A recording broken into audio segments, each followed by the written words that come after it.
All right, so the California Association of Realtors is releasing a bunch of new forms on July 24th. And so this video is assuming that you do not want to sit through a 2-hour workshop to read these things line by line. What I'm going to be doing is going over each form, giving you a quick summary of what it really is, and then the key changes that you'll want to be aware of. So the first two forms I'm going to talk about are modification forms. There's a disclosure to modify a listing agreement, and there's another disclosure to modify a buyer broker agreement. These are both one-pagers. All they're saying is, hey, I know that we have a listing contract. I just want you to know that things are going to change. The form literally says sometime in August, there's going to be some changes that take effect. We don't even have a date yet. But it's just letting sellers know that in August, buyer compensation, buyer's agent compensation will no longer be listed on the MLS, and we will need to figure this out. So it says, seller, you may be asked to deal with compensation in other ways. It lets them know that we'll need to modify the listing agreement, because right now the listing agreement specifies an amount paid out to a buyer's agent, and we are not doing that anymore, and the new listing agreement has no say about that whatsoever. So letting them know that things will change and we need to modify the listing agreement. And it says broker agrees to notify seller once the MLS will no longer be able to be used to offer compensation. So this is a form, DMLA, that you really should be getting signed right now by every active listing that you have. If you have a listing that's under contract, pending, it doesn't apply, but any active listings should get the DMLA signed right now. That brings us to DMBR. This is the one if you have any buyer broker agreements. It says the exact same thing. Sometime in August, things are going to be changed. We won't be able to be compensated through the MLS, and so we agree to notify you. And then it says some various things here. You know, the buyer's broker is prohibited from receiving an amount higher than what is in the buyer rep agreement. It says once the MLS changes, you, the buyer, will be solely responsible for the compensation amount in the buyer broker agreement unless another party agrees to pay the compensation, such as by including a term in the purchase agreement. It says that buyer and broker agree it is mutually beneficial to modify the buyer representation agreement to reflect the NAR settlement. And it says that, again, you agree to notify the buyer once the MLS can no longer be used for compensation. All right, so that is those two new forms. Easy enough. That brings us to the brand new residential listing agreement. Again, few changes, just going to key in on those. So the first thing you'll notice is for the listing period, it says not to exceed 24 months. So if you take a listing agreement for 2 years and 1 day, it is void, not enforceable. Side note, the reason for that is some people were signing 30-year listing agreements or 10-year listing agreements and then putting a lien against the property and trying to get paid if the person sold 8 years later. Crazy. So that went to court and it was basically called illegal. So maximum 24-month listing period from now on. Then you'll notice what we've always had. It's always been there. Commission's negotiable. It's not fixed by law. That was the argument from day one. It's always been there. But there it is again in big giant letters. So then the first thing you'll see is compensation to seller's broker. So you are no longer going into an appointment and negotiating your commission and someone else's commission. You're not negotiating for someone else anymore. You're only negotiating your own commission. So you'll see the list side commission, percentage or dollar amount. And then right below that, you'll notice additional compensation to seller's broker if buyer is unrepresented. So one of the biggest questions was, well, what if I'm the listing agent? The buyer refuses to use a buyer's agent and comes to me and wants me to do all the work for them, but I'm not representing them. So now you can indicate a commission percentage or dollar amount if a buyer comes unrepresented, but you're going to end up doing work, which we all know you are. So, and then a couple other minor things are timing on presentation of offers. If your seller says, hey, I don't want to see any offers for the first week, don't even present them to me, they can indicate that there. And then buyer letters, buyer love letters were being sent in, and people were concerned that that could violate some fair housing if you saw something and maybe a seller made a decision based on things that they liked or didn't like. So those are basically not allowed anymore. And if the seller does want to see those letters, they can check a box that says they're acting against the broker's advice. And then there's a section in case the seller is going to be purchasing a replacement property and needs that contingency.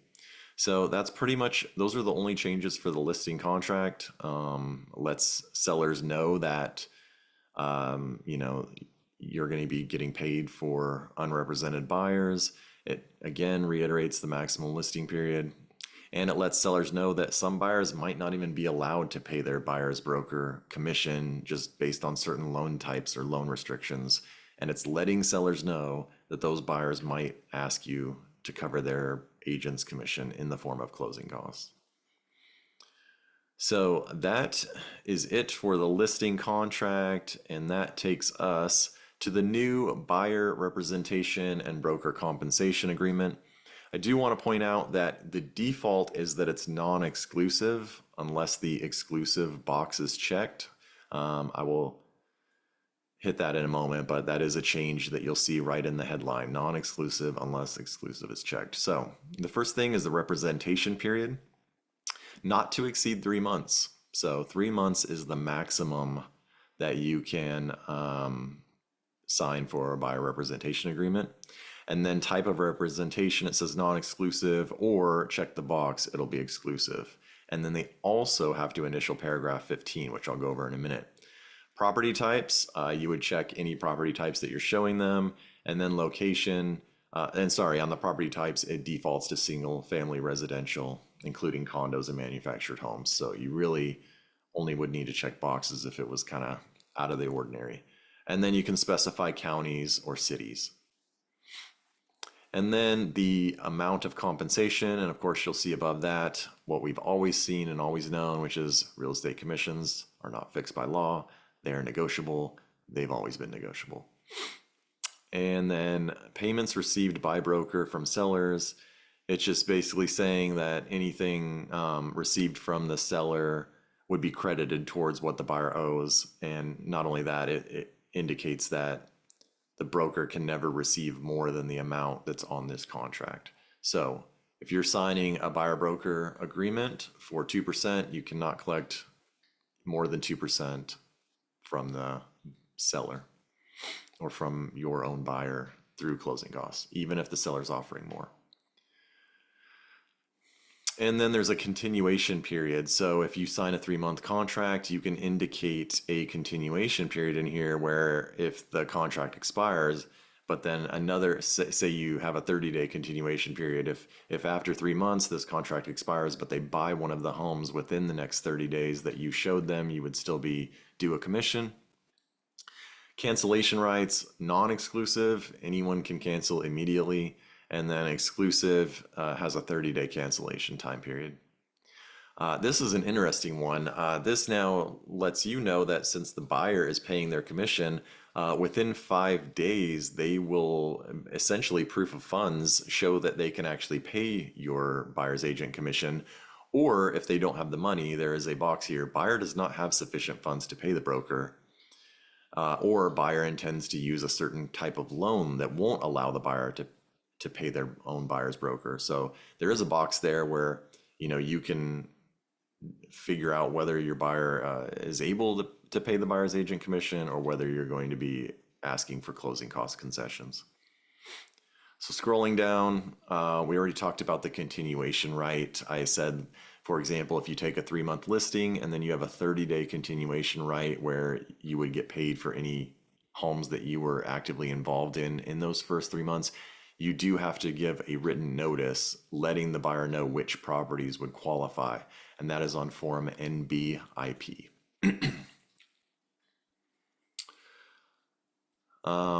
Broker, independently or through escrow, will disclose the final compensation broker receives from anyone other than the buyer. So if you're receiving compensation from your buyer or from anyone, you're now letting the buyer know. I'm sure that would be done through escrow. Maybe it'll be on their HUD. I'm not sure.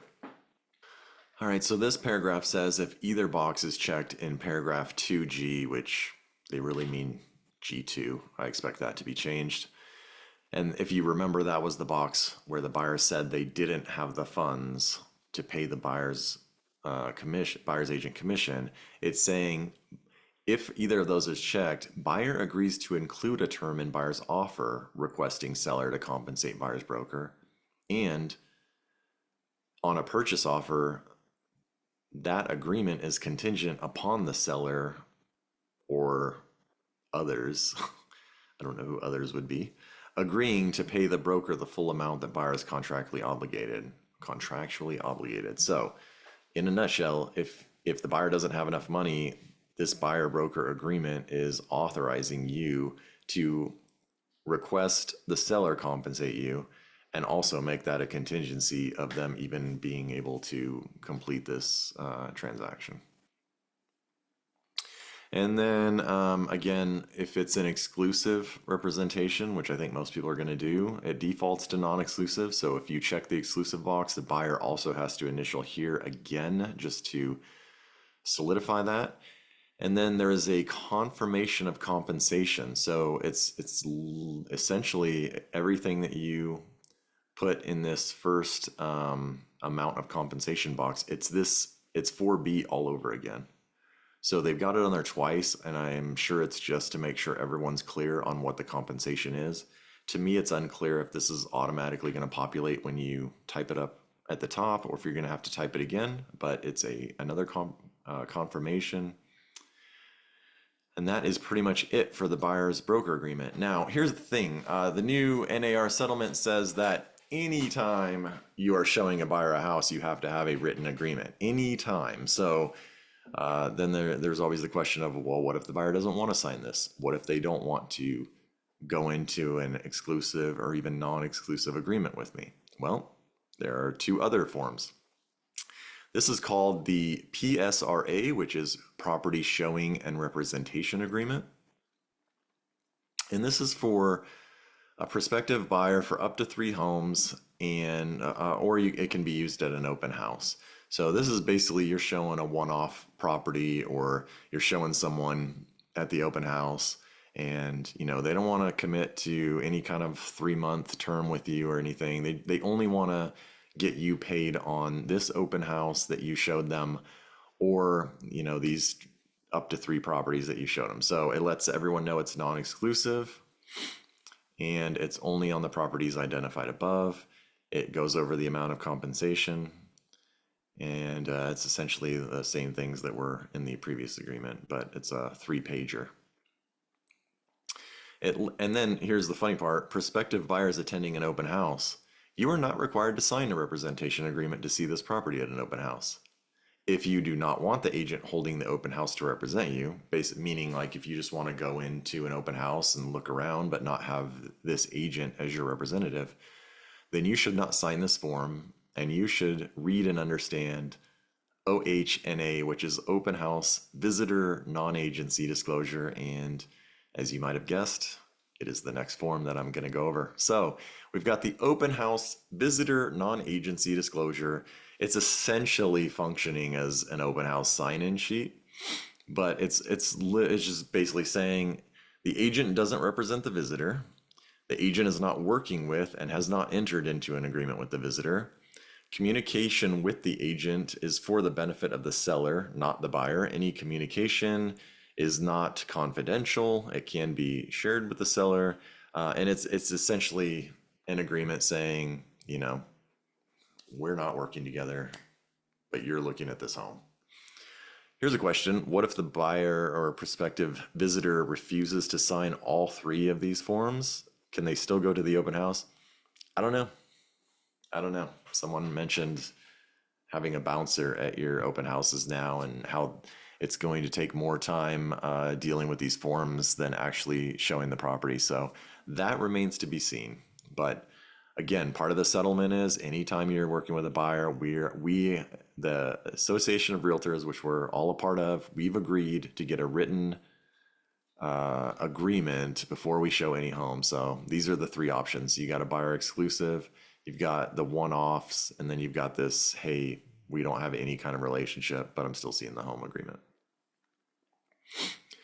And then here's a good one, buyer non-agency agreement. So this is where you have a listing and a buyer comes to you and says, hey, I want to make an offer on your listing, but they don't want you to represent them. So you, in the new listing agreement, it actually lets the seller know that you will be getting this non-agency agreement signed. Highly recommend if a buyer comes to you and you end up doing the paperwork, which I could see that you're probably gonna do the disclosures and all that good stuff because you want your transaction to close and you want to do a great job for the seller, and yet you're not representing the buyer. So this is a form letting everyone know that there's no representation. So the seller's broker, the listing broker, does not represent the buyer, they represent the seller.